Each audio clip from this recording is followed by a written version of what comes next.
చిన్న పెద్ద తేడా లేకుండా అందరూ బాబాయ్ అని పిలుస్తున్నారంటే ఆ మనిషికి ఎంత మర్యాద ఇస్తున్నారో అర్థం చేసుకోవచ్చు.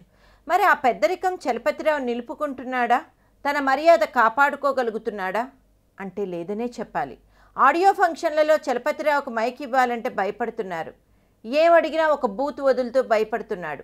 తాజాగా రారండోయ్ వేడుక చూద్దాం ఆడియో ఫంక్షన్లోనూ బాబాయ్ బూతు పురాణం ఆగలేదు. అమ్మాయిలు మనశ్శాంతికి హానికరమా అని బాబాయ్ని అడిగితే అమ్మాయిలు హానికరం కాదు కానీ పక్కలోకి పనికొస్తారు అనేశాడు. దాంతో అక్కడున్న వాళ్ళంతా అవాక్కయ్యారు. చలపతిరావుకు మైక్ ఇచ్చిన పాపానికి యాంకర్ బామ్మకు నవ్వాలో ఏడవాలో అర్థం కాలేదు. అమ్మాయిలపై చలపతిరావుకు మరీ ఇంత చీప్ అభిప్రాయం ఉందా? మరీ ఇంత నీచంగా మాట్లాడగలుగుతున్నాడా? జనాలు చూస్తున్నారని ఇంగితం కూడా లేకపోతే ఎలా? ఇదే ప్రోగ్రాం లైవ్లో చలపతిరావు ఇంట్లో వాళ్ళు చూస్తారే, వాళ్ళింట్లోనూ అమ్మాయిలు ఉండే ఉంటారే, వాళ్ళ ముందు ఆయన ఇలానే మాట్లాడతాడా?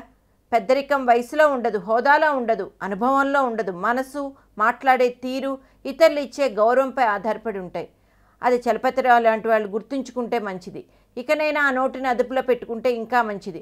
యాంకర్ భామల ప్రోగ్రాంకి ఏదో పెద్దాడు వచ్చాడు కదా అని మైక్ ఇవ్వకుండా మీరు కాస్త జాగ్రత్తలోనే ఉండండి అమ్మా.